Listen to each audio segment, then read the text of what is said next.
सय थुङ्गा फुलका हामी एउटै माला नेपाली, सार्वभौम भई फैलिएका मेची महाकाली।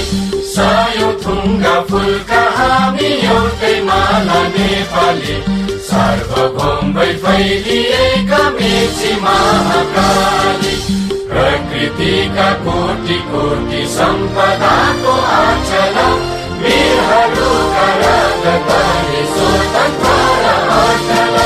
ज्ञान भूमि शान्ति भूमि तराई पहाड हिमाल, अखण्ड यो प्यारो हाम्रो मातृभूमि नेपाल।